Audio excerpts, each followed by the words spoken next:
Hola, ¿qué tal? Bienvenidos. Hoy el tema del día es Dani Alves. Ya hay decisión. La Audiencia Provincial de Barcelona lo tiene claro. Dani Alves, el futbolista brasileño, seguirá en prisión. Así lo han decidido los 3 magistrados de la Audiencia Provincial. A pesar de las alegaciones de su defensa, ha pesado más lo que quería la Fiscalía, lo que quería la acusación popular. Así que finalmente Dani Alves va a seguir en prisión a la espera de juicio. Y hoy también vamos a hablar, ahí lo estamos viendo, hoy también vamos a hablar de Luis Lorenzo. Hay novedades. El grupo de homicidios de la Guardia Civil lo tiene claro. Cree que Luis Lorenzo y su mujer envenenaron a la tía Isabel con tinte para zapatos. Enseguida les vamos a contar todos los detalles de la operación de la Guardia Civil con Luis Lorenzo y de Dani Alves. Esto es La Huella del Crimen. Comenzamos.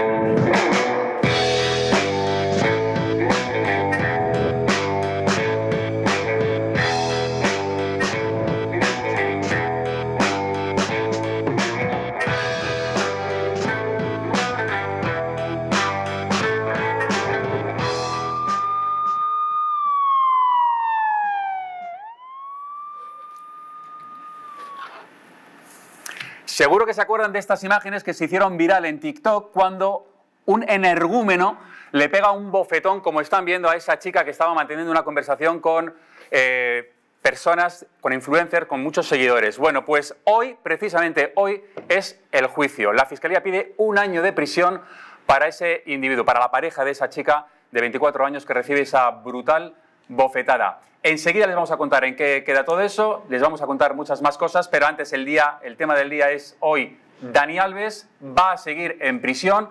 Para hablar de todo esto, hoy tenemos a un inspector jefe de la policía, ex inspector jefe. ¿Qué tal, Miguel Sánchez?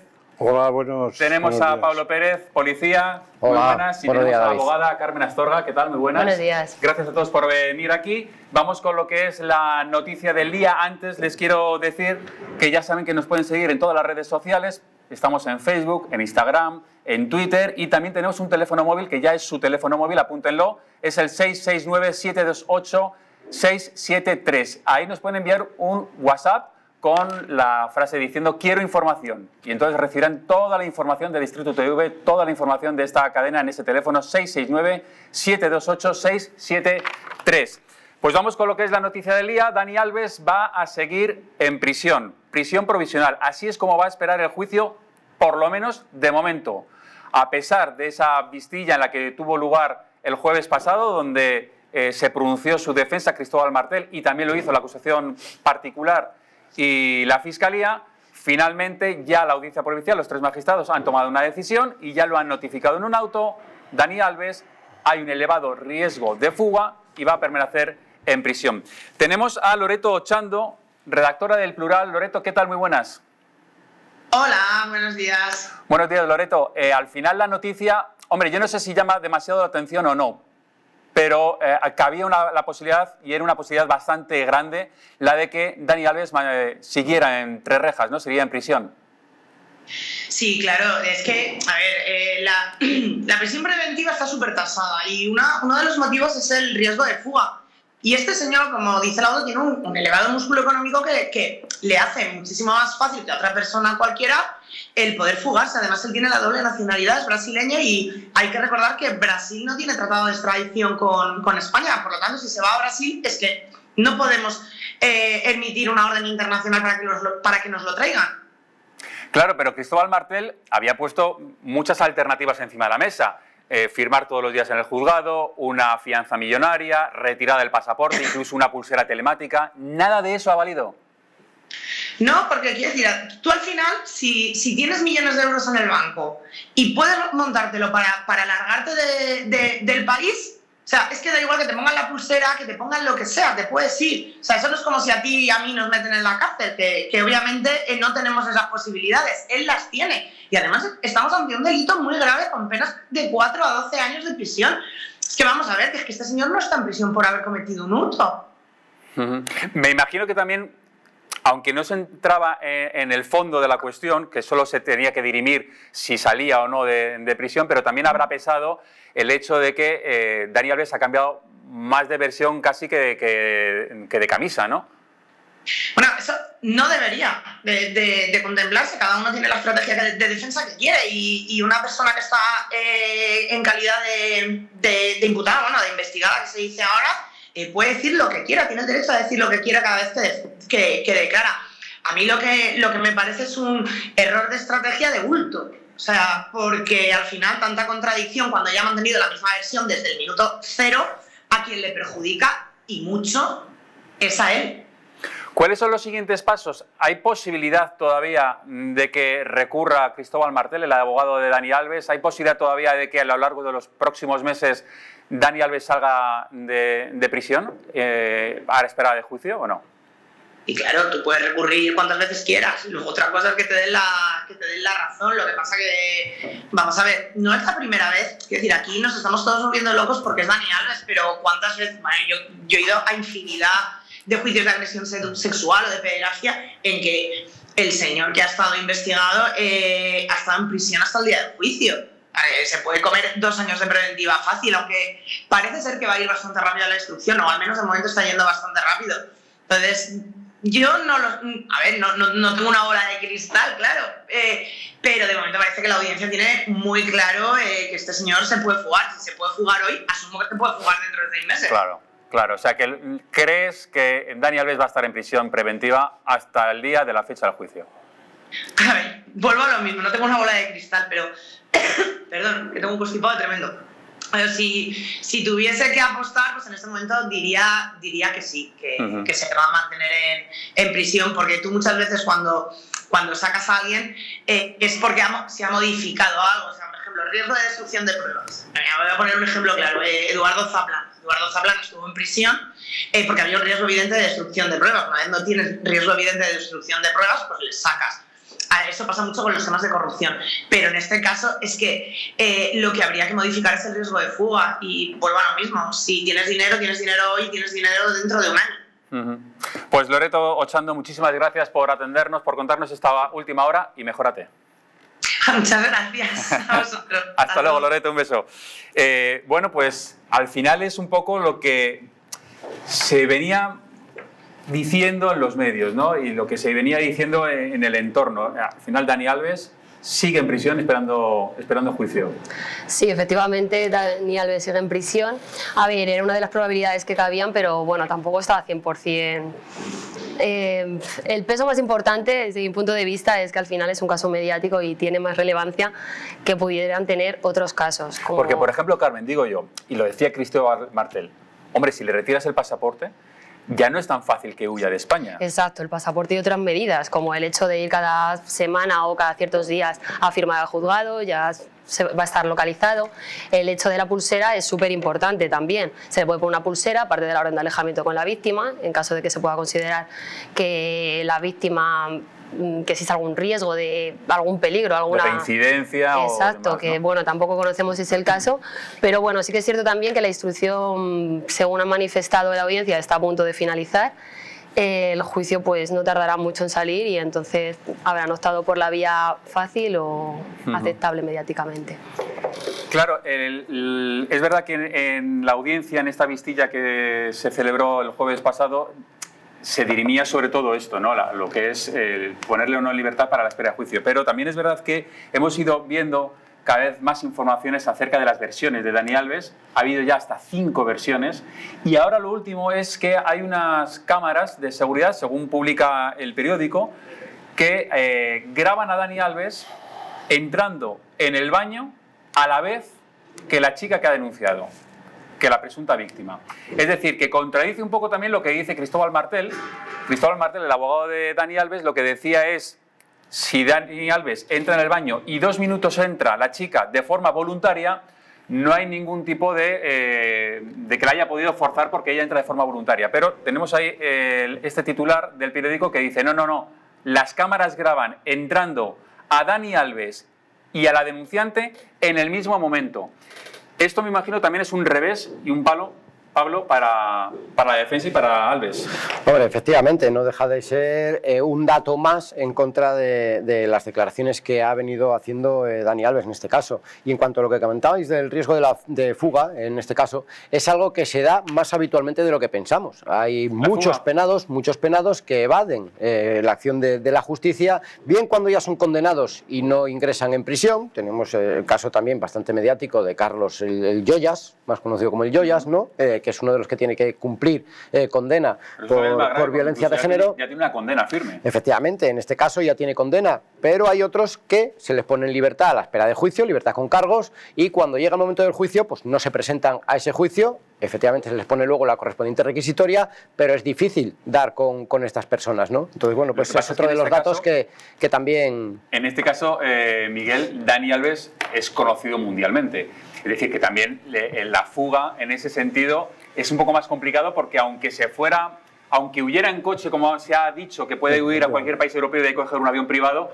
todo el mundo lo conoce. Todo el mundo ahora mismo sabe que está acusado de una agresión sexual. Por eso yo estoy con ella, ¿cómo te llamas? Carmen. Lógicamente, una de las razones de más peso es que es Dani Alves. Si fuera una persona desconocida, posiblemente hubieran decretado la libertad provisional.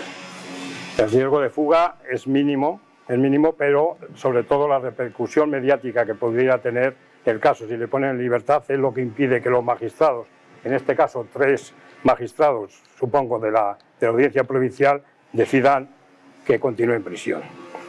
Hay otra última versión de Dani Alves, llaman 5. Empezó diciendo que no conocía a la chica, luego que sí que la conocía, pero que ella fue la que le abordó a él, y a la última es esta, que ella fue la que me atacó sexualmente, yo soy la víctima, yo solo quise protegerla. Es decir, que ahora Dani Alves, su estrategia es decir, el agredido soy yo. La víctima no es ella, sino que ella fue la que vino a mí, yo no quería, yo no consentí, solo me dejé hacer porque ya no tenía otra opción. Yo no sé Carmen, yo no sé esta estrategia por parte de la defensa, bueno, al final, si puede surtir efecto. Al final creo que es otra versión más. Creo que sí que es cierto que en cuanto a la defensa ha estado un poco torpe, por así decirlo, el hecho de cambiar continuamente de versión. Según han ido apareciendo las pruebas, sí, se puede interpretar así. Al final es algo negativo.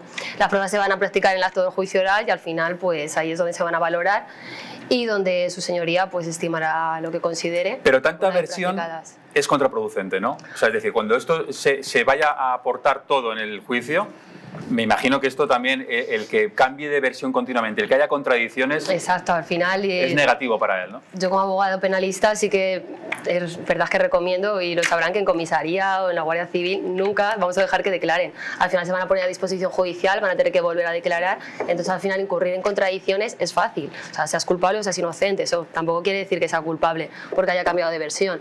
Pero es cierto que al final no es productivo el hecho de verter varias declaraciones y más cuando son contradictorias. Esto empieza cuando la primera abogada, que no es abogada penalista, la primera abogada que asiste a Dani Alves cuando es detenido por los Mossos de Escuadra, ella es experta en extranjería y entonces, sin llegar a saber todavía qué es lo que tienen contra él, le deja declarar a Dani Alves, que es cuando él dice, no, yo es que no conozco a esta señorita. Cuando le ponen el vídeo, oiga, si estuvo 15 minutos con ella en el baño. Ah, bueno, sí la conozco, pero ya empieza a adaptar su versión a lo que le van poniendo. Y claro, esto me imagino que también de alguna forma es lo que pesa ahora mismo en la opinión pública, en la que parece ser que todo el mundo piensa que Dani Alves puede ser culpable, pero es verdad. Ojo, está en prisión a la espera de juicio, no ha sido condenado.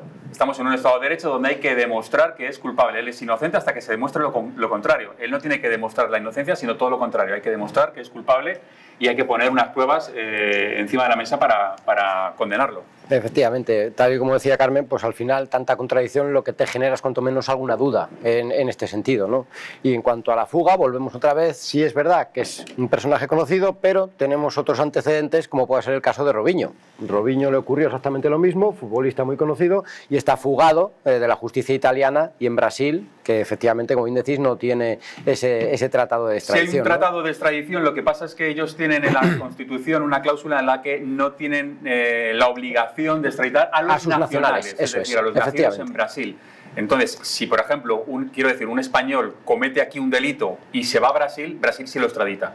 Pero si es un brasileño, nacido en Brasil, a ese no tiene por qué extraditarlo, salvo que ellos piensen o consideren oportuno que sí es necesario extraditarlo. No se suele dar ese caso. Yo creo que a Dani Alves no lo hubieran extraditado, como no han hecho con Robinho, que efectivamente Italia lo está reclamando porque tiene una condena en firme por abusos, por agresión sexual, y que está condenado, y no lo extraditan. Dicen, no, Robinho se queda aquí. Por eso Italia está pidiendo, bueno, pues por lo menos encarcelarlo allí, que cumpla allí la condena. Y entonces están diciendo que, bueno, que tienen que mirar, que tienen que revisar las leyes, a ver si efectivamente puede cumplir allí condena. Pero Robinho ahora mismo está en Brasil en libertad. Ahora, que no se le ocurra salir del país, porque en cuanto salga del país lo extraditan rápidamente a Italia. Efectivamente, esto es lo que podría pasar con Dani Alves. Por eso la audiencia provincial ha decidido mantenerlo en prisión.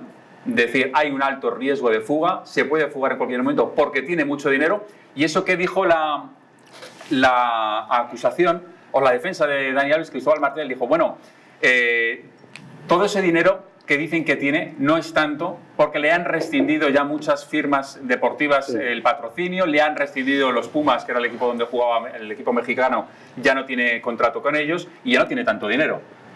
Pero claro, me imagino que... No, mucho le quedará. Mucho le quedará, ¿no?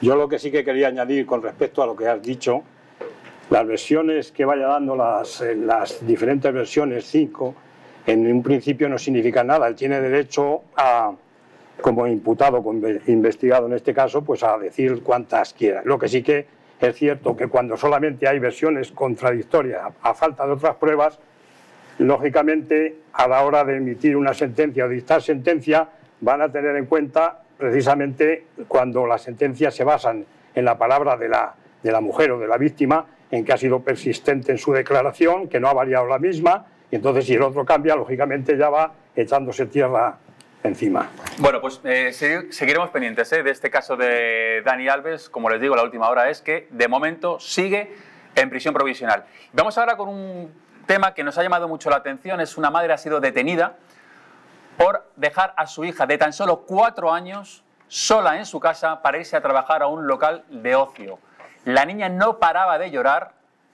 Un vecino llegó a llamar a la policía. Oiga, hay una niña aquí que no para de llorar, algo le está ocurriendo. Cuando llega la policía, llama a la puerta, no contesta nadie. Ahí están viendo en el momento en el que detienen a la madre. La policía entra en el domicilio, finalmente convence a la niña de 4 años de que somos la policía, ábrenos. Cuando la niña abre, la niña no para de llorar, dice que tiene hambre.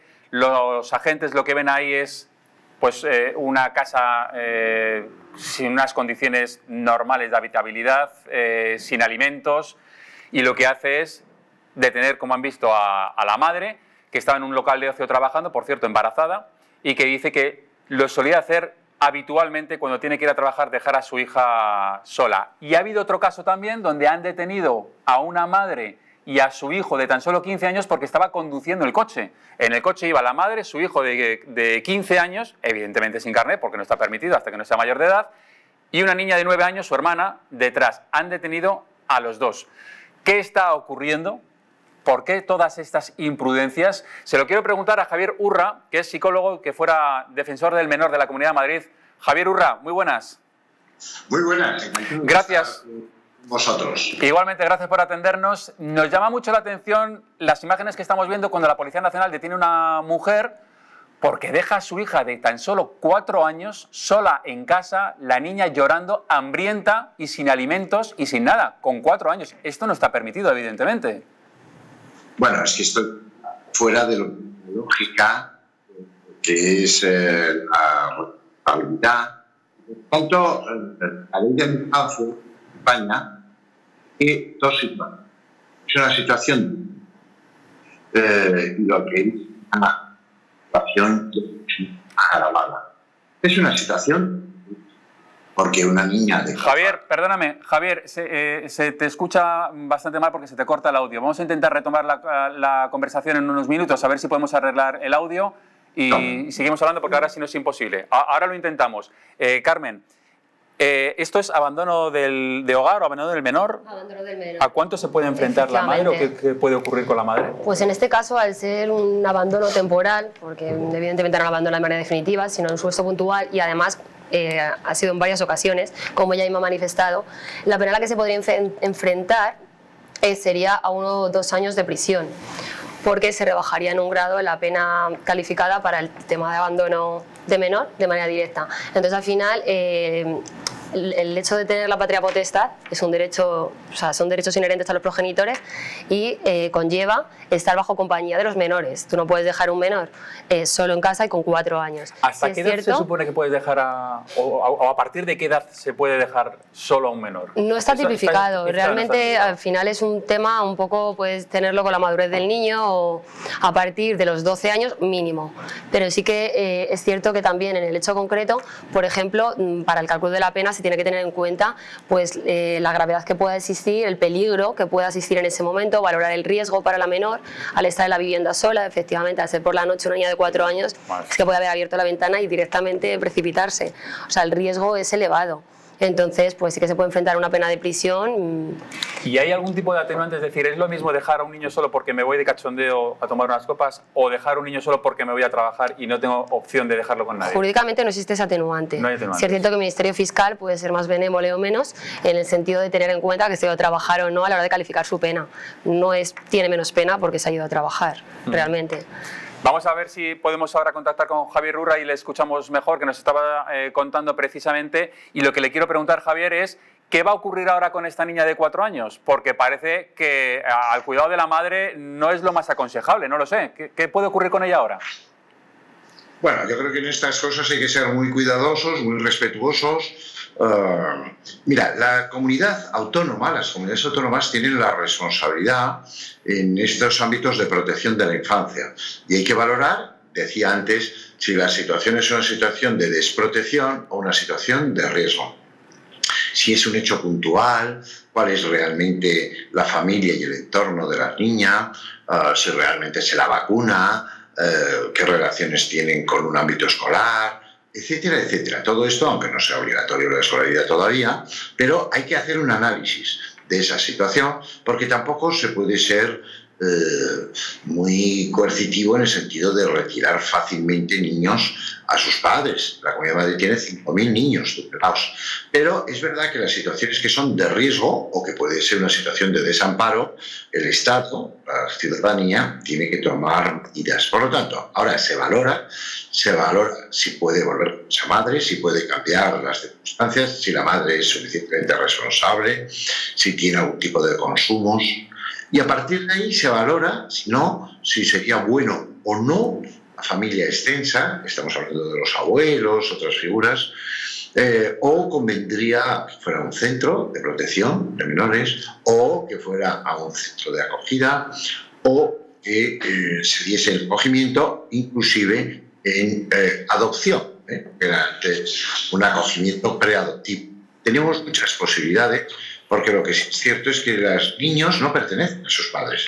Los niños pertenecen al futuro y tenemos que, una vez que se ha vislumbrado esta realidad de riesgo, no volver a reincidir. Pero, Javier, en este caso concreto, cuando detienen a la madre, a la niña la ponen enseguida bajo la custodia, digamos, de los servicios sociales. ¿Hasta cuándo, entonces? ¿Cuándo se le devuelve a la madre la niña? ¿Cómo es el proceder de esto, entonces? No, el curso es muy sencillo. Cuando hay una situación de riesgo de un niño, como decía yo antes, las comunidades autónomas tienen el imperativo legal de retirar al niño para que no esté en riesgo. Pues porque no son horas, porque, en fin, porque le puede venir muy mal, ¿no? Para lo que es su salud o para tantas y tantos hechos que tenemos a veces de personas que se prostituyen delante de sus hijos, tienen consumo de drogas. Las comunidades autónomas llaman a la policía y se retira al niño inmediato. Ahora bien, al final, retirar un niño de sus padres, que puede llevar a quitarle la guarda, a quitarle la tutela, a quitarle la custodia, incluso a retirar la patria potestad, tiene que tasarlo, no de otra manera, un juez, no ya un ámbito administrativo que es una comunidad autónoma. Por lo tanto, ahora la madre, la familia, el abogado interpondrá y decir, oye, este es un hecho puntual, no es realmente que la había dejado sola, la supervisa una vecina, bueno, lo que tenga que argumentar. Y el juez concluirá si es verdad, si no lo es, porque alguien tiene que proteger al niño que no tiene capacidad con 4 años para hablar de su derecho, que la Constitución española ampara a su desarrollo madurativo de personalidad. Y en el caso En el otro caso, la madre detenida y su hijo de 15 años porque estaba conduciendo un automóvil, evidentemente sin carnet porque es menor de edad, ¿es muy diferente? Es muy diferente, sí, es muy diferente. Es muy diferente porque, hombre, incumple varias normas. Una, de riesgo a la circulación, a todo lo que es el ámbito vial. Segundo, porque demuestra que la madre es francamente irresponsable. Pero es ese punto ahora de algunos padres que quieren ser amigos de sus hijos y que dicen, no pasa nada, coge tú el coche. Bueno, no pasa nada, salvo que tengas un accidente o atropelles a alguien, en un niño que quedaría marcado para el resto de su vida, en alguien que lo conviertes en víctima y sin haber pasado por la formación esencial que requiere una herramienta tan peligrosa como un vehículo. Por lo tanto, estamos hablando de un hecho de irresponsabilidad que requiere, sin duda, la sanción económica a la madre. Ahora bien, aquí podríamos plantearnos quitar al hijo de 15 años a una madre que ha cometido una verdadera estupidez. La respuesta es no. En el caso de niña de 4 años, la respuesta es sí. Es decir, hay que tener un criterio en la norma siempre de cómo se cumple, cómo se ha de cumplir, para, sobre todo, en el caso de la niña de 4 años, que estamos hablando de una niña muy pequeña, proteger su vida. Y en el caso de la madre del chico de 15 años, le dice, oiga, pero si usted no es responsable, ¿cómo vamos a conseguir que su hijo sea responsable? Claro. Si usted le permite conducir con 15 años, tenemos un problema. Lo tiene su hijo, lo tiene usted y lo tiene la sociedad. Por lo tanto, usted es la madre, pero la sociedad se defiende de madres que son, al menos en este hecho, profundamente irresponsables. Usted es la primera persona que tiene que prohibirle a su hijo la posibilidad de conducir. Javier Urra, muchísimas gracias por aclararnos todos estos temas que la verdad es que son bastante sorprendentes, aunque es verdad que, como has dicho, bueno, pues casos hay muchísimos, como por ejemplo los padres o las madres que se prostituyen incluso delante de sus hijas. Claro, esto ya son temas mayores. Gracias, Javier. Bueno, hemos tenido recientemente, ¿sí? Porque has dicho, han surgido 2 casos de madres, mujeres, ¿sí? Con conductas perseguibles. Pero hemos tenido recientemente a 2 varones en 2 ciudades de España que iban a la prostitución y dejaban en su coche a niños de cortísima edad mientras ellos iban al ámbito de la prostitución. Es decir, la mayoría de los padres somos responsables, los abuelos también, la gente es coherente, comprometida, pero luego tenemos gente que hace las cosas muy mal. Y algunos, pocos, que anteponen sus intereses, sus drogas, sus placeres a el respeto, el cariño, la intimidad y el correcto crecimiento de un niño. Y es ahí cuando el Estado, que no deja de ser más que los representantes de la ciudadanía, tenemos que intervenir. Madre mía. Gracias, Javier. Un abrazo. Un abrazo. Gracias. Claro, llama mucho la atención en este caso en Ciudad Lineal cuando entran los policías avisados por una vecina a altas horas de la madrugada y se encuentran a esa niña en una casa que por lo visto había bastante desorden, suciedad, sin alimentos, llorando. Es complicado, me imagino, le tuvieron que convencer para que ella fuera la que abriera la puerta, convenciendo de que somos buenos, somos la policía. Efectivamente, eso lo que indica además es que la niña ya estaba acostumbrada a quedarse en más ocasiones sola en el domicilio. Estaba, en este caso, bien enseñada para que no abriese la puerta a nadie, ¿no?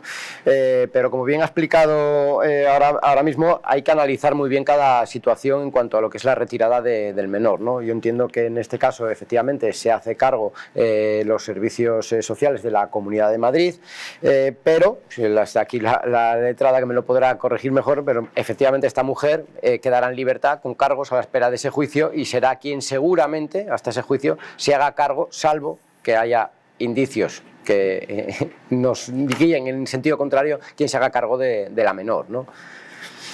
Sí, lo decía Javier Urra, que al final hay que valorar cada caso individualmente, porque no es lo mismo, a veces puede ser algo puntual, aunque ella ha reconocido a la madre que lo hace habitualmente porque no tiene con quién dejar a la niña. Es decir, que yo no sé, por eso le preguntaba también, a partir de ahora, ¿qué va a pasar? Porque si esta mujer tendrá que trabajar y no tiene con quién dejar a la niña, entonces, ¿qué va a hacer con la niña? Pues, si trabaja en un local de ocio de madrugada. Arreglárselas como pueda, dejárselo a una vecina porque, lógicamente, por este hecho concreto no le van a quitar la custodia. Además, este caso es llamativo porque de alguna manera Bueno, esa ciudad lineal donde yo estuve destinado 10 años como jefe de judicial, y estos casos se dan prácticamente, no sé si a diario, pero cada semana vemos que una mujer se va al bingo o un hombre y deja al niño en el aparcamiento para echar una partidita, pues cantidad de veces que los niños están solos en casa, uno con 8 años al cuidado del que tiene 2, y realmente, porque esto ha salido ahora, pero se suelen ocurrir a diario, y desde que yo llevo en la policía habré visto cientos. En 40 años, pues de este tipo, a mí no me llama significativamente la atención. Madre mía, la verdad es que claro, nosotros no estamos acostumbrados a ver tanto de esto, ¿no? Y sí que nos sorprende cuando... Una noticia que le han dado aquí, porque hay algunas veces que venden una noticia, pero a nivel policial, tú estarás conmigo, que llevas totalmente 30 años, no tiene más. Bueno, pues vamos a seguir hablando en esta ocasión de Luis Lorenzo. Hay novedades acerca de la presunta muerte de la tía Isabel. La Guardia Civil cree que envenenaron a la tía Isabel, Luis Lorenzo y su mujer, con tinte para zapatos. Lo vemos enseguida, después de Publi. Hasta ahora. Desmantelado el grupo más violento de los Latin Kings. 16 personas detenidas. Entre los detenidos, un menor de edad y una mujer. Intervenidas varias armas blancas. Os contamos todo sobre este caso aquí, en La Huella del Crimen.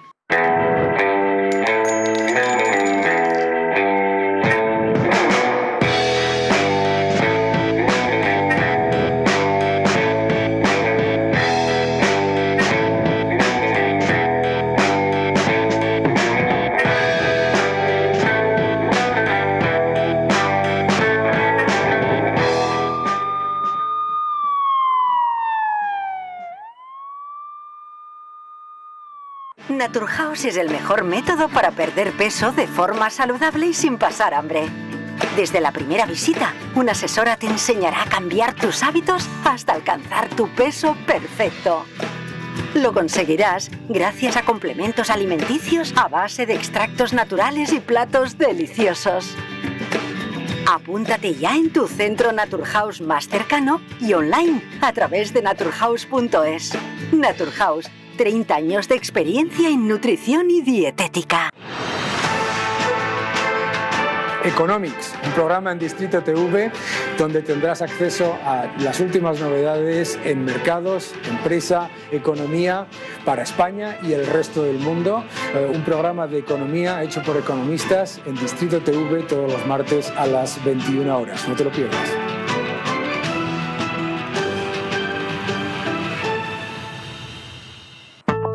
La presencia del colágeno en la composición de huesos, piel, ligamentos, cartílagos y tendones es imprescindible para frenar su deterioro. Sin embargo, a medida que envejecemos, su producción se reduce. Colacel Antiox de Mundo Natural combina en una misma toma colágeno hidrolizado puro, antioxidantes, ácido hialurónico y vitamina C, que contribuye a la formación normal de colágeno. Haz del tiempo tu gran aliado. Colacel Antiox. España, España, cuánto de puro hay en nuestra sangre, de noble en nuestro corazón, de claro en nuestro entendimiento. De ti lo tenemos, a ti te lo debemos. Cuando éramos Invencibles 2, destapa cómo España fue la dueña del mundo. Nos han usurpado el reconocimiento de ser el único país en el mundo que ha descubierto 3 continentes. Una educación cainita, incapaz de enseñar que fuimos el primer imperio global de la historia. Descubriremos cómo los británicos realizaron el mayor acto de espionaje e eliminación cultural que la historia haya conocido. Los tercios españoles no luchaban porque odiaban lo que tenían delante, sino porque amaban lo que tenían detrás. Inglaterra jamás olvidará sus grandes derrotas contra España. Un país que reniega de su pasado es un país huérfano, condenado a su propia aniquilación. porque le duela a quien le duela, fuimos...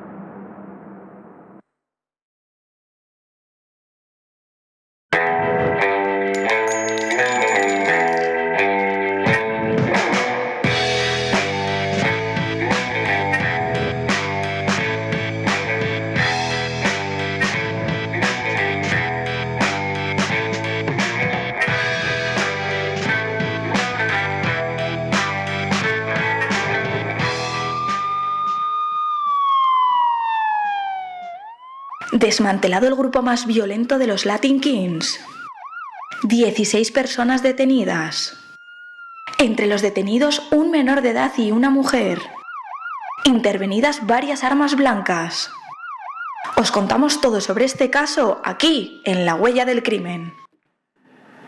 Enseguida les contamos también las últimas novedades acerca del caso de Luis Lorenzo, pero antes quiero que vean unas imágenes sorprendentes. Fíjense lo que ha ocurrido en Barcelona, unos agentes de la policía en moto por la acera persiguiendo a dos tipos en patinete eléctrico. Llama la atención, las personas no daban crédito a lo que estaban viendo, al final les acaban deteniendo unos metros más adelante, pero la verdad es que ahí, ojo, la policía doblando la esquina en moto podría ser un poco también peligroso para los peatones. No sé si era la forma más normal de actuar en este caso. Bueno, no es la más normal, no es la más adecuada, pero efectivamente hay veces y hay situaciones y hay intervenciones en las que no nos queda otra que infringir ciertas normas para este caso, ¿no? Siempre hay que tener la máxima precaución, sobre todo, pues en este caso yendo por una acera con los peatones Claro. y demás, y tratar de evitar que el riesgo que provoquemos sea mayor que el delito que se está cometiendo en este caso. Fíjate, aquí también había que había que ir con cuidado. En el puerto de Sagunto, en Valencia,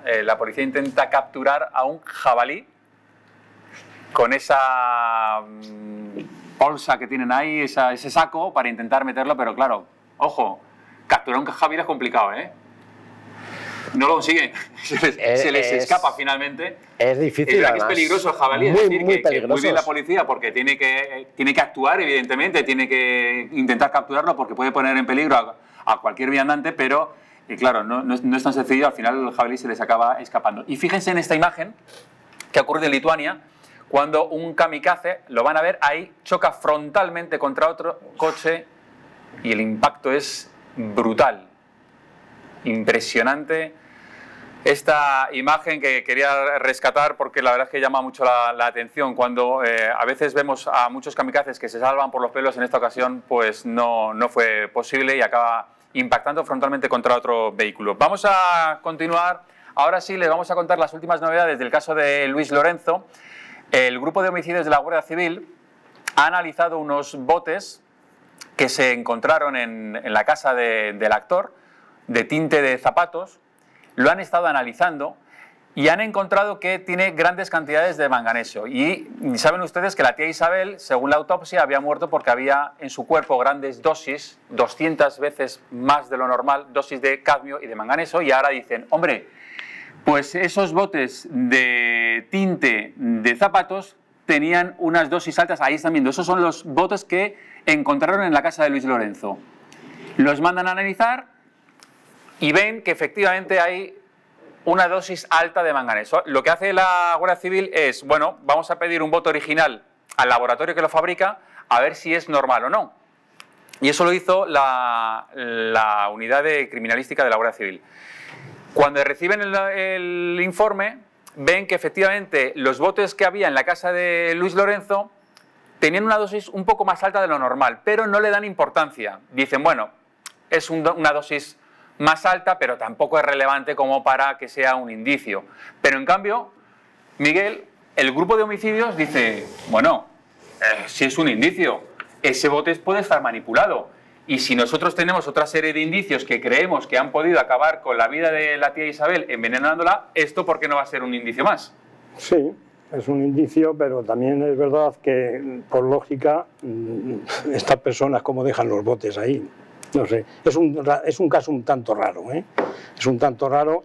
Sí que parece que la Guardia Civil tiene, de alguna manera, pues bastantes, no pruebas concluyentes, pero sí indicios, por lo menos, de que hubo cierto abandono hacia la señora que la tenían, porque ha habido muchas manifestaciones de vecinos, pero el tema del envenenamiento, no lo sé, yo no lo tendría tan claro.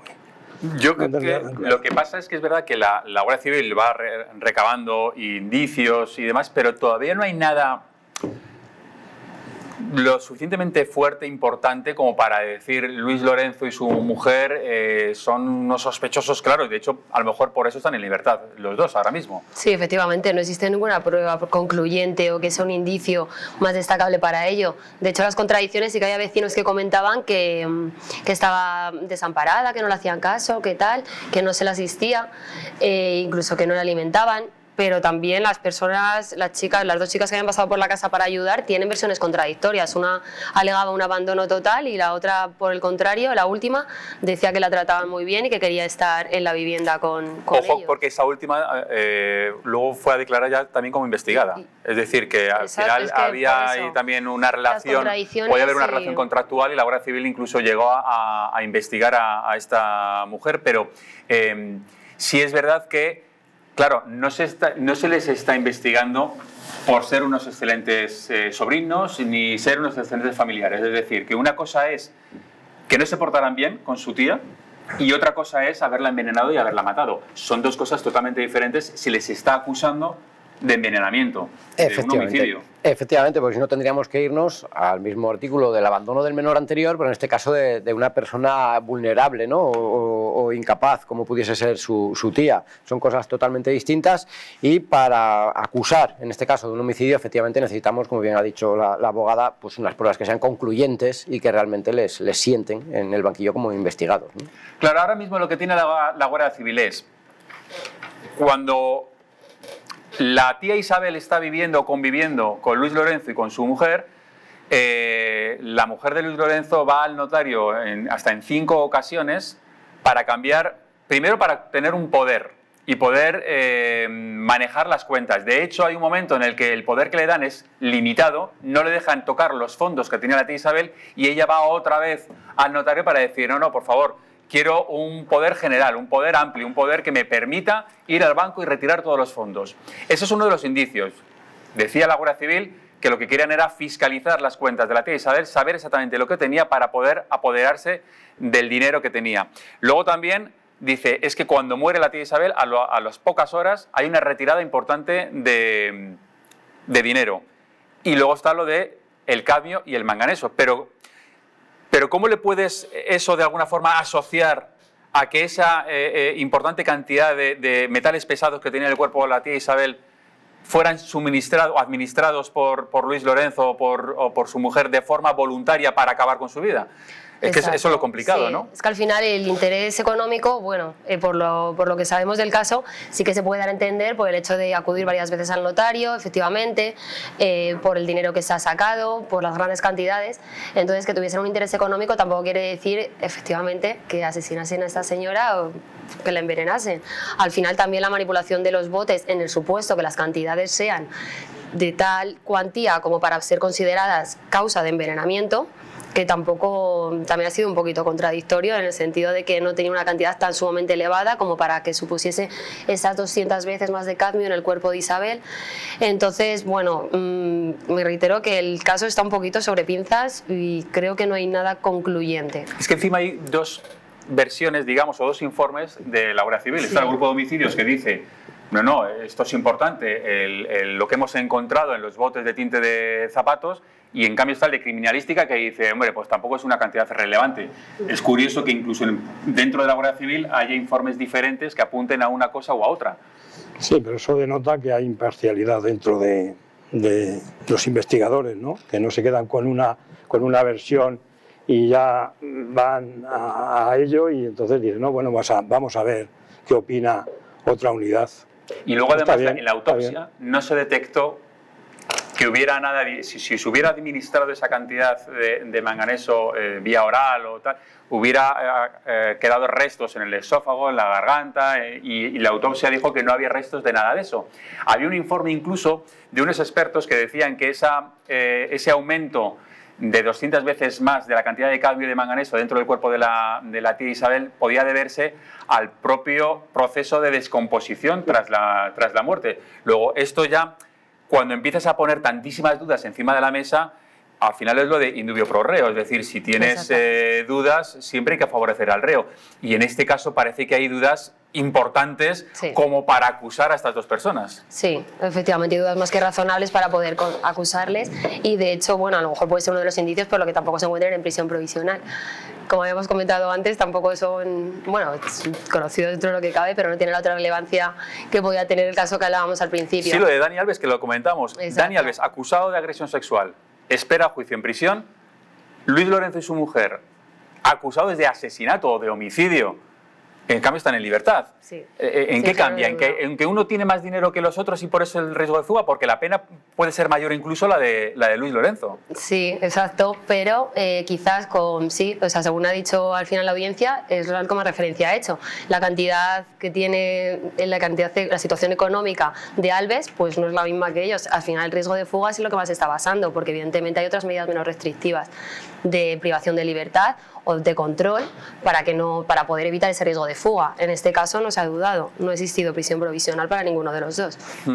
Van a esperar los dos el juicio en libertad, Pablo, pero es verdad que la Guardia Civil sigue trabajando, sigue intentando recabar toda la información. Ellos tienen claro desde el primer momento de que sí que está relacionada la muerte con un acto criminal por parte de Luis Lorenzo y de la mujer. Pero claro, todo eso tú lo puedes tener muy claro, pero muchas veces la policía, los investigadores, tenéis claras muchas cosas que si luego no lo aportas como pruebas en un juicio, te da igual tenerlo claro. Efectivamente, por muchos indicios que tengas, volvemos a lo de antes. Tenemos que tener unas pruebas que sean concluyentes. En este sentido, tanto los compañeros de Policía Nacional como Guardia Civil, que se dedican, trabajan en estos grupos de investigación, tienen un largo trabajo por delante y que al final, en la mayoría de los casos, dan con el fondo del hecho.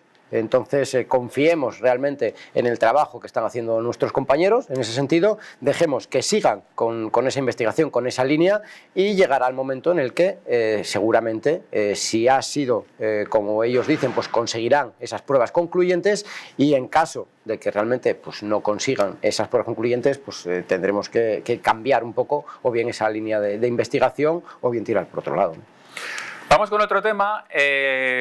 Se ha desmantelado, se ha descabezado un grupo de los Latin King, empezando por el líder, por Belastegui, que estaba en la cárcel cumpliendo condena, pero han sido detenidas hasta 16 personas que estaban vinculadas con los Latin King, que se estaban reorganizando. Parecía que una banda latina que ya estaba un poco de capa caída, que estaban cogiendo fuerza los trinitarios, los Dominican Don't Play, bueno, pues se estaban reorganizando, se estaban otra vez rearmando y al final golpe con 16 detenciones. Así ha sido la detención de estas 16 personas vinculadas a los Latin King.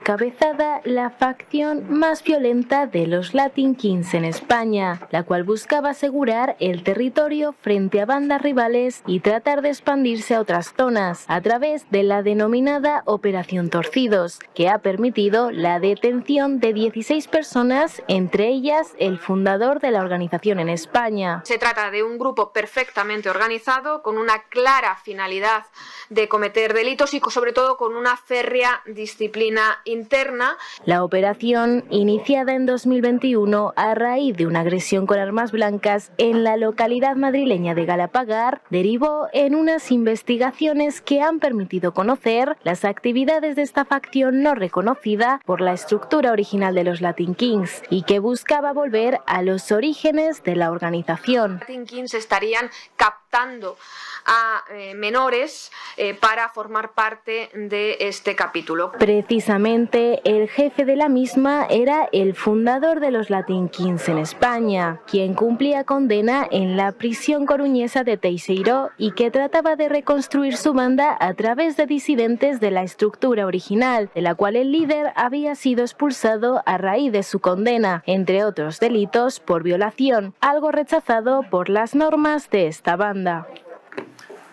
Los torcidos, y es porque precisamente se les llamaba así a esta escisión de los Latin King porque no hacían caso a las normas que suelen regir a estas bandas latinas, es decir, que hacían lo que les daba la gana. De hecho, Eric Belastegui, el líder, que estaba en la cárcel cumpliendo condena por una violación en no sé si fue la Casa Campo, creo que fue, precisamente con un compañero, a una mujer que estaba en un coche con su novio. A él lo desnudaron, le metieron en el maletero y a ella la agredieron sexualmente los dos. Es curioso, en este sentido, que no permitan esas violaciones, pero que luego lo que hacen con las chicas que entran en la banda es prácticamente eso, violarlas entre todos los miembros de la misma, ¿no? Pero bueno, esto lo que deja de manifiesto es que pese a que realmente la gente creía que los Latin Kings estaban desaparecidos, teníamos constancia, tanto las brigadas de información de Policía Nacional como de Guardia Civil, de esa asistencia, de ese rearme nuevamente de esta banda. Y esto es un claro ejemplo, ¿no? Pese a las dificultades que tenemos en este sentido para demostrar esa pertenencia a una banda organizada, que eso es lo que realmente conlleva unas penas mucho mayores en este sentido, dado que Europol tiene unos índices que marcan esa pertenencia a una banda, ¿no?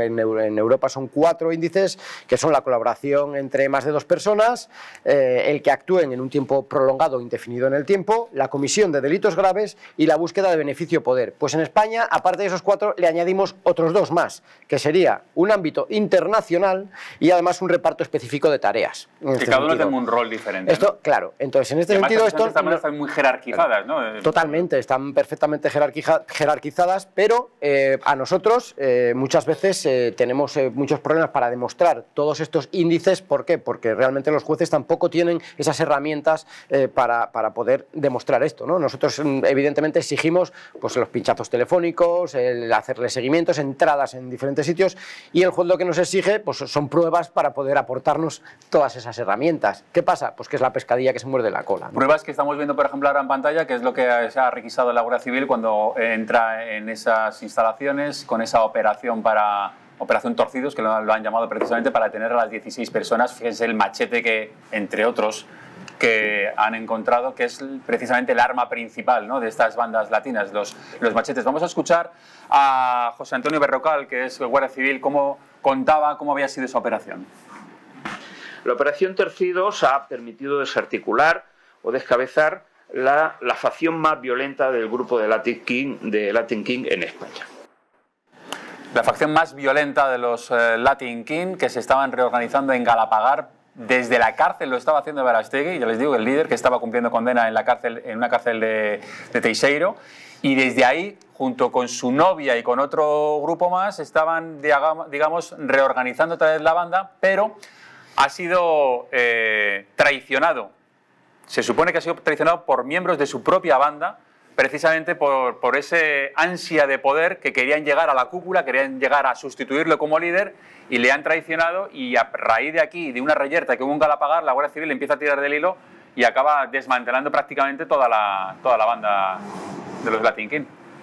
Yo quería comentar una cosa con respecto a las imágenes que se ven, que son muy efectivas, muy efectistas, ¿no? Muy sí, son llamativas. Llamativas, porque sale un machete ahí de 1,5 metros, sí. Pero lógicamente esto de efectivo real no tiene apenas trascendencia, porque, vamos a ver si me explico, pertenecer a una banda, los Dominican Don't Play, había una sentencia del Supremo donde decía que por el mero hecho de pertenecer a la banda era delito, pero luego no se lleva a la práctica. ¿Qué ocurre? Que aquí desmantelar la banda, sí, sacan ahí unas fotografías, pero realmente tienen que demostrarle delitos a cada uno de los individuos. Señora letrada estará conmigo que luego es muy difícil decir pertenencia, por el mero hecho de pertenecer a una banda organizada, pues no tiene relevancia jurídica y queda totalmente impune el tener la estructura. Lo que estaba diciendo aquí de crimen organizado, luego es muy difícil probárselo.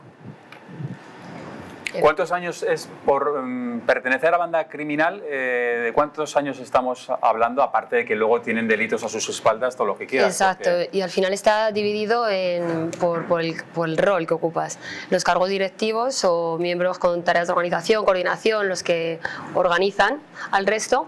Tienen, si los delitos cometidos son graves, pues las penas pueden ser de 4 a 8 años. En el caso de otro tipo de delitos, de 3 a 6. En cambio, el resto de miembros que se encargan de meramente participar activamente, eso sí, dentro de la organización por llevar a cabo delitos leves sería de 3 a 5 años y por otros delitos sería de 1 a 3 años. O sea que entonces es diferente el hecho de estar un escalafón más arriba, a la hora de la responsabilidad penal también tienen otro tipo de penas mayores, una especie de agravante. Se clasifica así, exactamente, por el rol que ocupan dentro de la organización.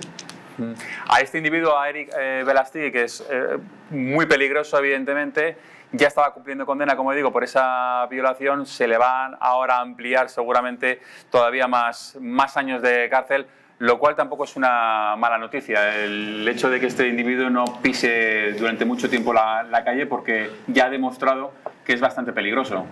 Evidentemente es una gran noticia no tenerlo en la calle, pero lo que sería mucho mejor es que todo este tipo de personas lo que hiciesen es volver o deportarlas a su país de origen, dado que vienen aquí única y exclusivamente a delinquir, en este caso, ¿no? Entonces, ahí es donde creo que tendremos que legislar un poco más en ese sentido para poner una solución más efectiva a todo esto, ¿no? Al fin y al cabo, no deja de ser un gasto. Que es que la mayoría de estos jóvenes ya son de segunda generación y concretamente casi todos tienen la nacionalidad española.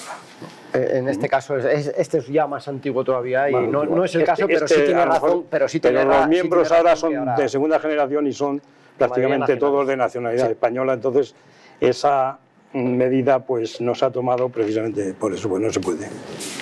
Bueno, vamos ahora con otro tema que nos ha llamado la atención y es que el director de prisiones de la prisión de Algeciras hace unos meses pues pedía refuerzos, pedía ayuda, digamos, al Estado, a todos los funcionarios de prisiones, porque a veces se la juegan y sobre todo dependiendo de qué centro penitenciario se la juegan más o menos. En Algeciras y en Cádiz hay mucho prisionero relacionado con el narcotráfico y entonces él se quejaba de que, o por lo menos pedía ayuda porque las mafias de narcotráfico pues les amenazaban a todos los funcionarios para que fueran más benevolentes, para que fueran más permisivos con todos los de su banda. Lo que hizo esta persona, el director del centro penitenciario, es, bueno, pues pedir ayuda, denos más efectivos, denos más, que seamos autoridad, denos taser, denos medios con los que poder luchar contra todo esto, y la respuesta que ha tenido ha sido que le han destituido.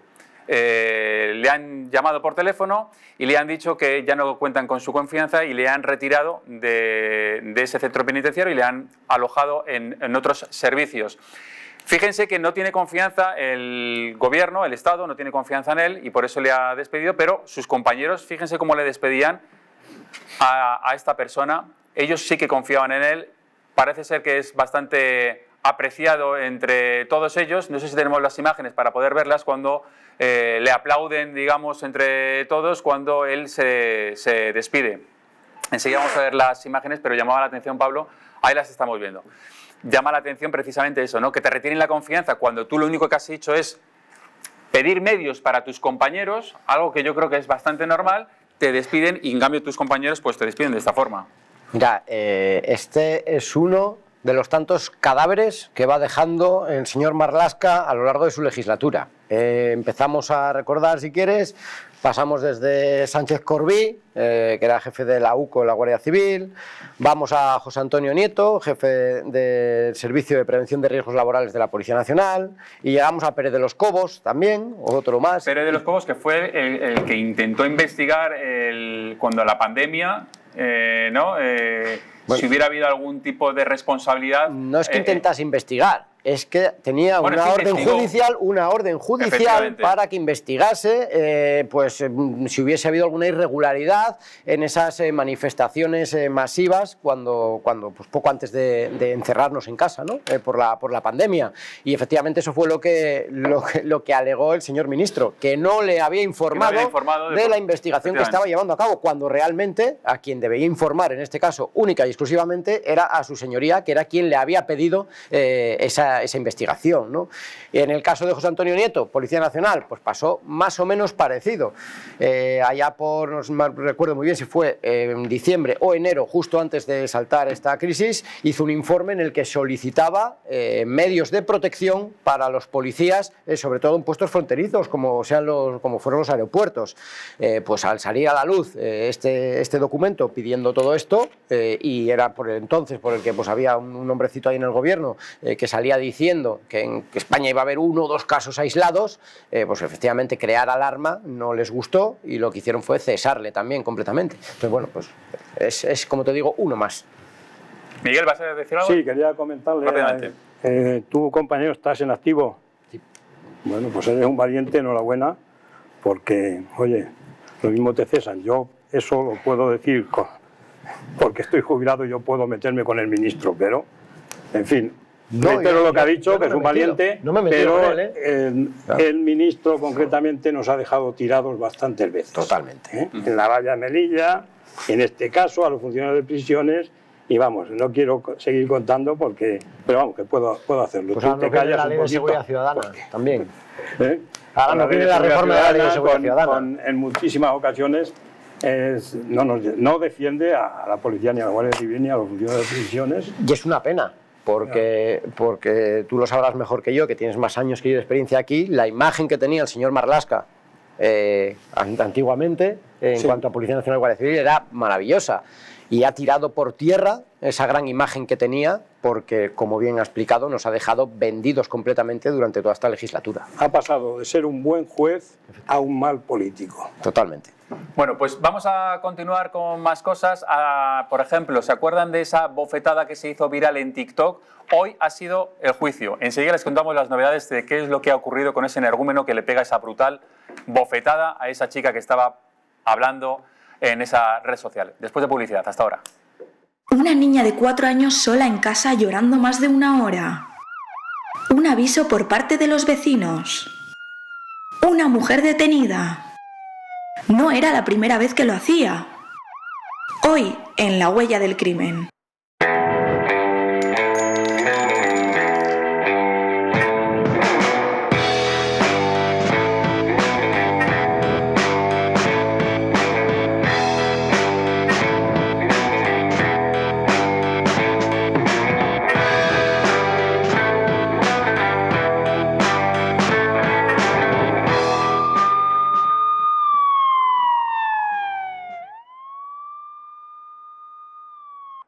Hotel Las Dunas, un lugar mágico en el corazón de la Costa del Sol.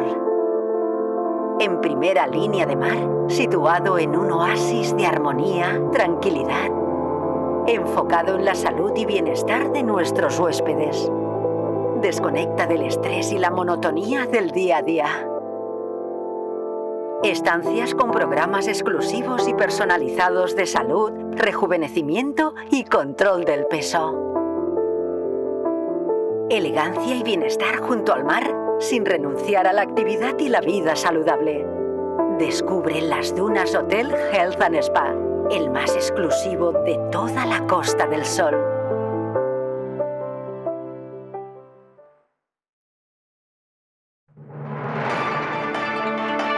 Les espero cada noche en Distrito TV de lunes a viernes con los mejores análisis, la información más libre y más veraz en Los Intocables, en Distrito TV.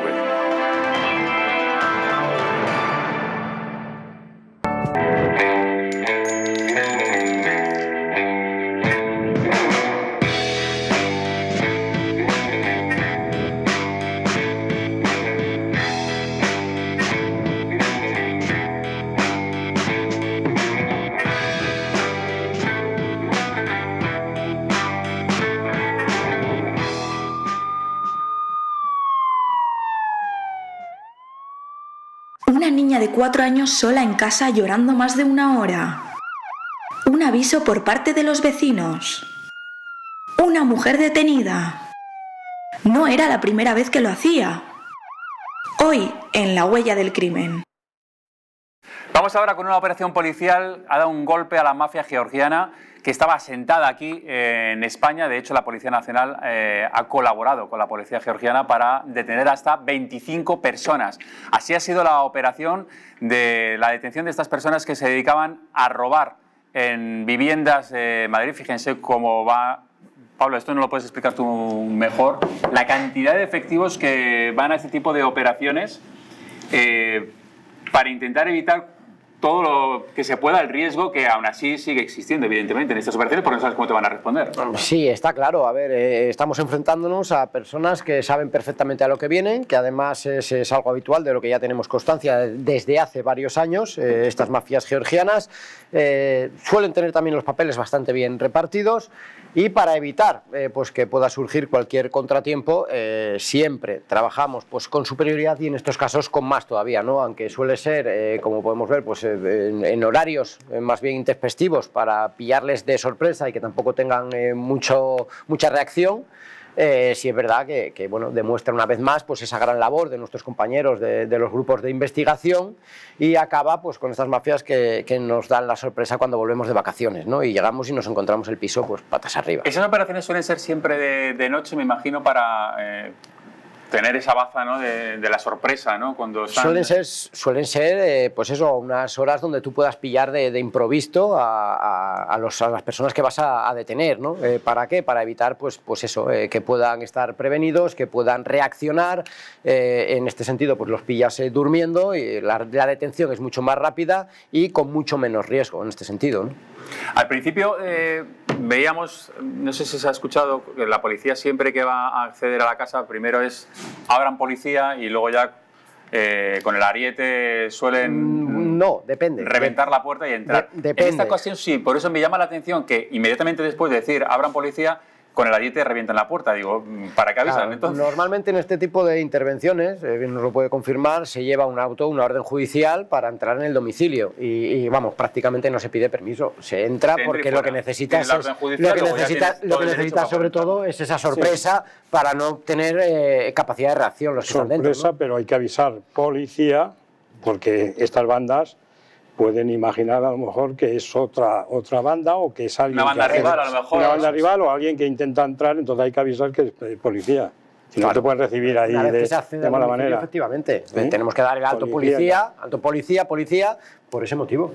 Vamos a escuchar a Cristina Morales, portavoz de la Policía Nacional, contando precisamente cómo se realizó esta operación para acabar con estas 25 personas detenidas de esta banda que se dedicaban a asaltar viviendas. Se dedicaba al robo con fuerza en domicilios. Se ha detenido a 25 personas, a las cuales se les imputa al menos 14 robos con fuerza en domicilios por todo el territorio nacional. Estas personas actuaban sobre todo aprovechando la noche y los fines de semana, para así que no hubiera nadie en las viviendas. Tanteaban edificios y fincas que pudieran estar desalojadas. Después colocaban en las puertas marcadores de plástico o incluso hilos transparentes para asegurarse de que no hubiera nadie. Utilizaban técnicas como el bumping, el impressioning o la llave mágica para abrir las puertas, también ganzúas. Es decir, una banda de profesionales que estudiaban la casa a la que iban a asaltar, esperaban que no hubiera nadie, y cómo sabían si había o no había nadie, tienen una serie de mecanismos que conocen perfectamente. ¿Cuáles son, Pablo? Eso es muy importante, además que tenga conocimiento toda la audiencia. ¿Para qué? Para que cuando nuestros vecinos se vayan de vacaciones, pues nosotros echemos un ojito a la puerta. Es fácil y sencillo. Ellos suelen meter un plástico transparente muy pequeñito entre la puerta y el marco. Ellos van comprobando, lo dejan un día, al día siguiente vuelven, y si ven que ese plastiquito sigue en el mismo sitio, quiere decir que no ha habido movimiento en la puerta, que no hay movimiento en el domicilio, entonces acceden a él a robar en el mismo, ¿no? Los hilitos pequeños son pues sus superglue, pegamentos, un hilito de pegamento muy pequeño que une también el marco con la puerta. Pasa exactamente lo mismo. Si ese hilo sigue ahí, si no se ha roto, es que no se ha abierto la puerta. Efectivamente, ¿no? Entonces, bueno, una recomendación pues para todos los que nos estén viendo es que cuando sepamos que nuestros vecinos estén de vacaciones, el pasar un cuchillo por el marco de la puerta, la rendijita que hay. Anda, que si estás pasando un cuchillo por el marco y te ve el vecino, a ver qué piensa. Me refiero a cuando sabemos que nuestros vecinos están de vacaciones. Hombre, evidentemente, cuando sepas que el vecino está de vacaciones, tú te pasas eso, y en el caso de ver cualquier tipo de testigo, llamar inmediatamente pues a Policía Nacional, Guardia Civil, dependiendo de dónde haya ocurrido el hecho, porque de esta forma hemos conseguido detener a varias de estas bandas organizadas, ¿no? Se hace la correspondiente espera en ese portal, y al final pues terminan cayendo. Y todas estas técnicas que nos ha contado Cristina Morales, la impresión y la llave mágica... Son expertos, cada vez van dando un pasito más, ¿no? La más utilizada sobre todo es el bumping. Ya la hemos visto en varias ocasiones, la llave exactamente van dando golpecitos pequeños hasta que van saltando los bulones y al final terminan abriendo. De hecho, en la mayoría de los casos en que vamos a estas llamadas, este tipo de método el que utilizan, porque el vecino, cuando llega, el hombre abre la puerta y ve que la puerta está sin echar el cerrojo, está simplemente con el resbalón. Claro, ahí es donde se lleva la sorpresa de decir, no, yo he cerrado para irme de vacaciones y no tienen ningún tipo de forzadura. Claro. ¿La llave mágica que es como una llave maestra? Me imagino, una copia de una llave que es capaz de abrir cualquier puerta.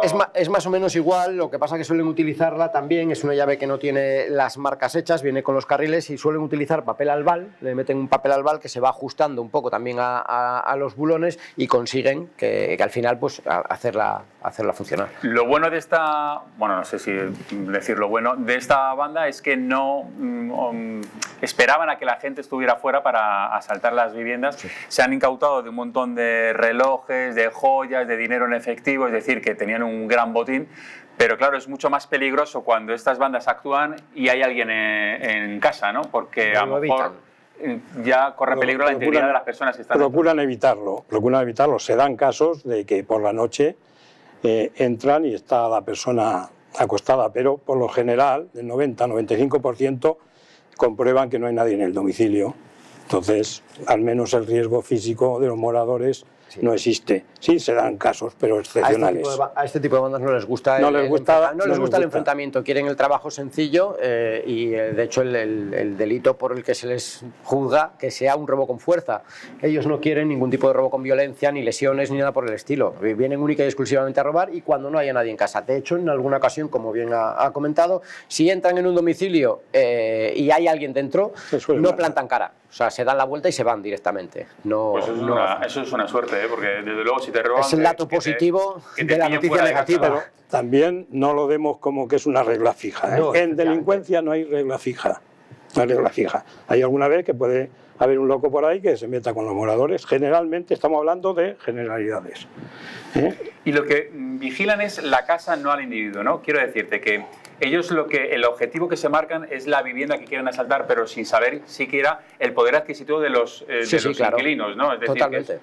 Que no es que vayan, esta persona sé que tiene dinero, voy a por su casa, no. Ellos lo que les interesa es un edificio. Un edificio, no pero ya de un piso, sino un edificio en una zona buena. En ese edificio, de arriba abajo, van poniendo sus marcadores, como hemos dicho anteriormente, en todas las puertas. Y al día siguiente, cuando vuelven, revisan el edificio entero para saber quién está y quién no está. O sea, no se basan en el individuo, como bien dices, sino que van aleatoriamente, normalmente, como bien ha explicado, a las zonas pues, de un poder adquisitivo un poquito mayor, pero ya te digo que no escogen a la persona, sino que van a los edificios completos. Bueno, pues 25 personas detenidas, así que un problema menos, gracias a la Policía Nacional en esa operación. Vamos ahora con algo que seguro que les sorprendió hace apenas unas semanas cuando en una red social, en TikTok, estaban unos influencers muy conocidos, con muchos seguidores, manteniendo una conversación con una chica anónima. Estaban manteniendo conversaciones con diferentes personas, de repente entra una chica, 24 años, y en mitad de la conversación pasa esto, vean. ¡Niño, estígate! Sí.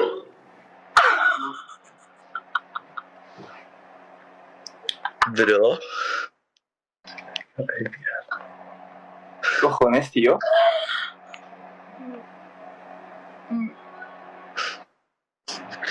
Sabe cómo actuar en ese momento, ríe por no llorar. Los otros influencers se quedan flipados de lo que acaban de ver, de hecho lo dicen, acabas de ver eso, hablan con ella, le dicen, pero bueno, ¿qué ha pasado? Ella lo que dice es, no, ha sido mi padre, intentando exculpar a la persona que le ha pegado, aunque fuera su padre tampoco tendría ninguna justificación. Los influencers siguen con ella intentando ver quién era esa persona porque tienen claro que no ha sido su padre y al final ella reconoce que es su pareja, que había mantenido una pequeña discusión antes de esa conversación que estaba manteniendo, le dice, entra tú también, que te vean, y el otro, sin más, le pega ese bofetón que acaban de ver. Bueno, pues luego las redes sociales se inundó con insultos, con amenazas a esa persona, al que había agredido, y entonces van a denunciarlo. Ella, Simona, que se llama, y su pareja, Florencio, van a denunciar esas amenazas. Cuando la policía empieza a ver qué es lo que ha ocurrido, lo que hace es, no, usted se queda aquí detenido, usted acaba de agredir a una persona y lo detienen. Es verdad que luego ya es puesto en libertad. La Fiscalía pedía prisión provisional para este individuo y una orden de alejamiento, y en el juzgado dicen que no es necesaria la orden de alejamiento. Yo esto no lo entiendo, le mantienen en libertad porque dicen que tampoco ha sido para tanto. Bofetón impresionante. Y hoy era el juicio. Hoy era un juicio rápido. Pero quiero que vean antes lo que sucedía después. Días después, cuando se hace viral esta bofetada y todo el mundo le pregunta a Simona, y ella dice, y lo van a ver, que tampoco era para tanto, que total le había pegado un par de palizas nada más. Escuchen. Simona, Dos veces. Simona. Dos veces te ha pegado. Cuando te pega una... No me ha pegado. No, te ha acariciado, ¿verdad? Te ha acariciado, te ha dado caricia. 2 palizas me ha dado 2 veces. 2 palizas. Sí. Eso. Y... Escúchame, Simona. Yo te voy a decir una cosa. Estás escuchando, familia, sobran palabras. Pero claro, yo lo he... A ver, pero es que son cosas cuando ha pillado algo, ha visto algo, porque yo... Simona. Hoy era el juicio en un juzgado de Soria. No han declarado, se han acogido a su derecho a no declarar. Ella lo único que ha dicho nerviosa es que, bueno, que nunca me había pegado, que era la primera vez. Desmiente entonces esto que acaban de ver. Y la Fiscalía pide, Carmen, 1 año de prisión para este energúmeno. Efectivamente. La Fiscalía es que al final de oficio persigue el delito porque no ponen denuncia, no quiere tampoco someterse a informe de forense, a que la vean. Pero es un delito público y esto, aunque tú no pongas denuncia, la Fiscalía puede seguir su curso, evidentemente, sí, ¿no? y además, o sea, es que los hechos eran tan evidentes claro. en este caso concreto que al final es que no... La Fiscalía como nosotros en este caso claro. tenemos que proceder a la detención de esta persona. Exactamente, al final no es ya simplemente el testimonio de la víctima, sino los hechos que están grabados y públicos. Entonces estamos ante un delito de malos tratos. El fiscal le pide 1 año. Es posible que a los antecedentes, pues vamos, los antecedentes, las pruebas existentes, pues se le condena ese año o no. También es cierto que ellos habían dicho luego a posteriori que había sido de mutuo acuerdo, que lo habían hecho para ganar seguidores, que bueno, no sé qué es peor porque... Han dado muchas versiones. Sí. Primero es verdad que dijeron, no, lo hemos hecho, esto es una broma, es una performance, ha sido para ganar seguidores. Sí. No se lo creyó nadie y por eso luego el vídeo que hemos visto de ella diciendo, bueno, quitándole hierro al asunto, solo me ha pegado 2 palizas. A mí esto me parece terrorífico, sí. Que una mujer pueda decir, solo me ha pegado 2 palizas, porque refleja un poco que tiene asumido, que tiene interiorizado que eso es algo normal, lo ha normalizado. ¿Qué puede recibir exactamente? Ese energúmeno le pegue 2 palizas. Es una pena, porque sí, aún a día de hoy sabemos que bueno, la violencia, en este caso sobre la mujer, existe y que muchas veces pues, no se denuncia porque asumen ese rol de no sé si de inferioridad en este sentido, ¿no? Hay que animar a que no a la tercera vez, sino la primera vez que recibimos cualquier tipo de maltrato, acudamos a las fuerzas y cuerpos de seguridad o al juzgado, donde sea necesario, porque no se puede permitir este tipo de situaciones, está claro. Lo que me extraña es que cuando se le detiene a este individuo, por haberle pegado esa bofetada, van al juzgado, le detiene a la policía y le pongan en libertad sin orden de alejamiento y sin nada porque no lo ven lo suficientemente importante en el juzgado como para dictar una orden de alejamiento. Ahí pasa que ella no denunció, supongo. Sí, exacto. No denuncia ella. Este es un problema. Al hacer también la valoración del riesgo, si en el supuesto que si se hizo en su caso, el riesgo va a ser... No lo hay directamente. Es que no hay valoración de riesgo porque no hay denuncia. Claro. Al no haber denuncia... Tiene que haber valoración de riesgo porque cualquier atestado de violencia de género, aunque no denuncie la víctima, tiene que llevar su valoración de riesgo. Se hace con los indicios o con las manifestaciones. Pero es un verdadero problema porque en ocasiones, sobre todo fines de semana, la policía actúa y luego la mujer maltratada no va a comisaría. Se va a casa y hay que ir a buscarla para que denuncie. Y se niega y dice que le perdona. Entonces ahí, de alguna manera, luego se ven condicionados a la hora de dictarse. El problema de que esa valoración de riesgo, en este caso, habitualmente se suele hacer en base a la declaración que hace la víctima. En este caso no hay declaración de la víctima porque no ha presentado denuncia, entonces esa valoración de riesgo va a ser mínima, o sea, no va a haber nada en ese sentido. Es lo que se basa al juez para no aceptar la petición de orden de protección que el fiscal solicita. Entonces el juez te niega esa orden de protección con la orden de alejamiento que acarrearía, no declara a la víctima, al final pues es efectivamente el riesgo es bajo, no existe un riesgo, esta señora no está en un riesgo inminente como para establecer una orden de alejamiento. Pero es que lo ves en las imágenes. Las vamos a seguir. Yo quiero verlas otra vez. quiero ver esa imagen en la que ella está hablando con los influencers y es que es indignante. Es que le pega un bofetón, le mueve la cabeza entera. La cabeza se la pone para otro lado. Y ella me da pena, mucha pena, cuando empieza con esa risa nerviosa, porque no sabe cómo... La risa de la vergüenza, ¿no? De la vergüenza. Y el otro imbécil que le ha pegado esa bofetada simplemente por el hecho de que ella le ha dicho, bueno, pues sal aquí también que te vean, que es lo que le estaban diciendo los influencers. Y es que anteriormente a eso, lo voy a leer exactamente qué es lo que dice.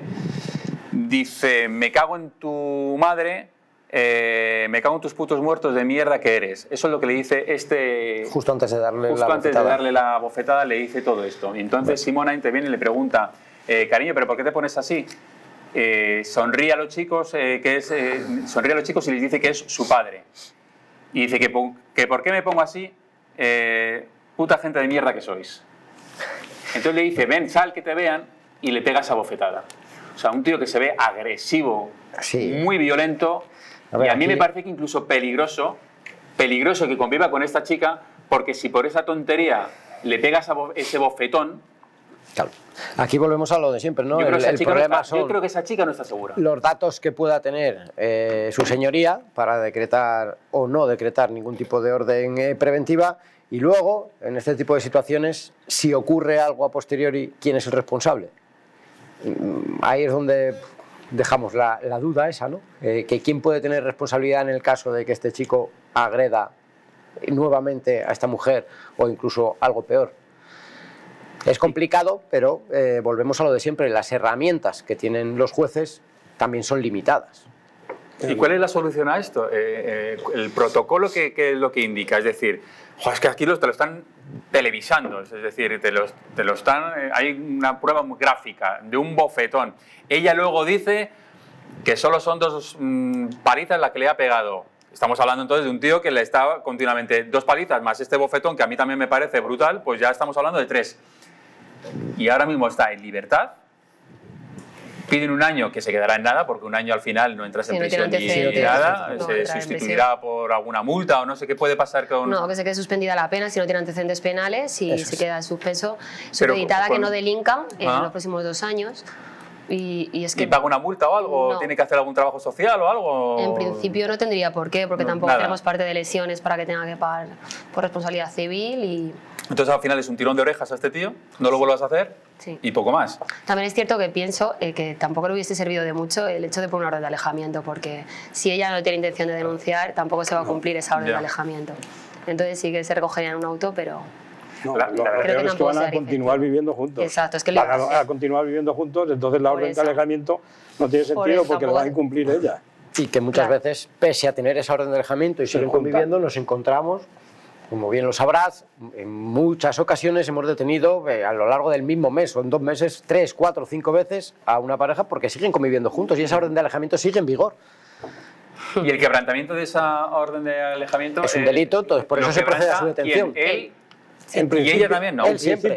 Es él el que tiene la... Aunque tenga el consentimiento de ella, hay una orden de alejamiento y aunque ella le consienta acercarse, él no debería, porque si nosotros llegamos y les identificamos, se viene detenido por un quebrantamiento. Y eso conlleva también, el quebrantamiento de una orden de alejamiento conlleva también pena de cárcel. Claro, al final estás quebrantando una resolución judicial. Luego ya sería perdóname, ya sería algo, si a este le ponen una orden de alejamiento y hay un quebrantamiento de orden, se le suma ya al año que tiene y ya podría entrar en prisión entonces. Se reanudaría porque estaría en periodo de suspensión de esa pena, está cometiendo todo delictivo y entonces se reanudaría ese año suspendido y tendría que cumplir.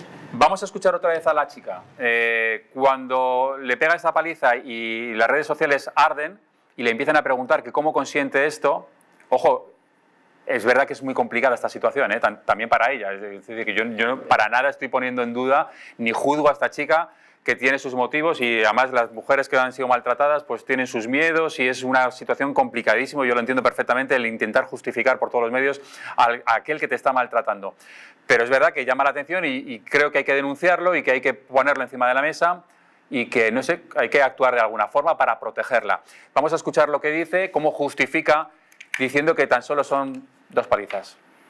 Simona, 2 veces. Simona. 2 veces te ha pegado. Cuando te pega una... No me ha pegado. No, te ha acariciado, ¿verdad? Te ha acariciado, te ha dado caricia. 2 palizas me ha dado 2 veces. 2 palizas. Sí. Eso. Y... Escúchame, Simona. Yo te voy a decir una cosa. Estás escuchando, familia, sobran palabras. Pero claro, yo lo he... A ver, pero es que son cosas cuando ha pillado algo, ha visto algo, porque yo... Simona. Es que es la típica frase de... Es que me lo merecía. Sí. No, hombre, es que me ha pegado solo 2 veces cuando ha visto algo. De hecho, en la bofetada que le pega, le dice esta chica a los influencers, le dice, no es por vosotros, yo es que estaba enfadado conmigo porque contesté a unas preguntas. Es decir, que justifica, me ha pegado una paliza porque, claro, normal, es que he contestado a unas preguntas y, claro, eso es una barbaridad, contestar a unas preguntas. Entonces, por eso le pega esa bofetada. Y es verdad que esta es la justificación y los argumentos muchas veces de las mujeres maltratadas, ¿no? El intentar justificar a la persona que le está vamos, pegando, ¿no? que se sienten culpables, que piensan que han hecho algo mal y que se merecen ese golpe, esa paliza o esos insultos o ese maltrato que no siempre tiene que ser físico, que puede ser psicológico también. Entonces, bueno, el animar a todas estas personas a decir que nadie se merece, por mucho que haya hecho, por mal que se haya portado, el que le agredan ni física ni verbalmente.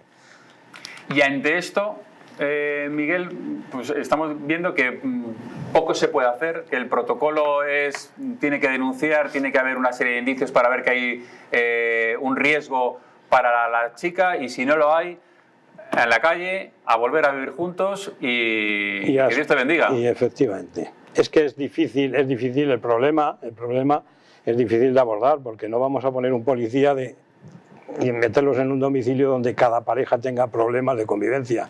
Entonces, lo que pasa de puertas adentro, lo que eso es difícil.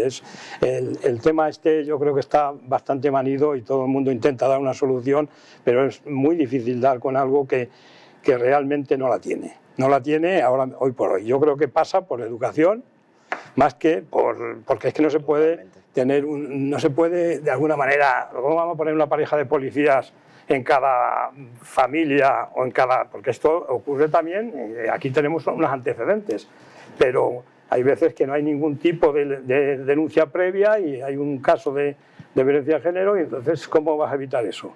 De ninguna manera. Hablan de los vecinos también es muy complicado, los vecinos a ver cómo se meten en la vida de una pareja, hasta qué punto si oyen voces una noche, esos son malos tratos o no son malos tratos. La gente no va a llamar al 091, luego sale la pareja y te dice al vecino, ¿tú quién eres para meterte en nuestra vida? Es muy complicado y había que analizarlo en profundidad.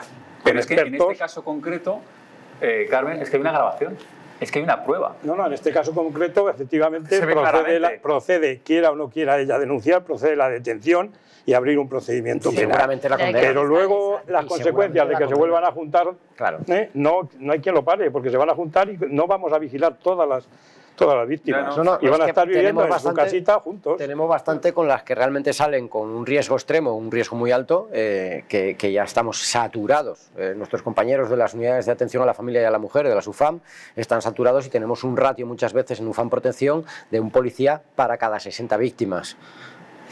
Es exagerado. Es muchas veces muy difícil y nuestros compañeros trabajan al 200%. La gente tiene que saber que la orden de protección de una mujer maltratada es un policía que va a estar pendiente de un teléfono, pero va a tener otras 60. No es que vaya una pareja y vaya a estar en la media.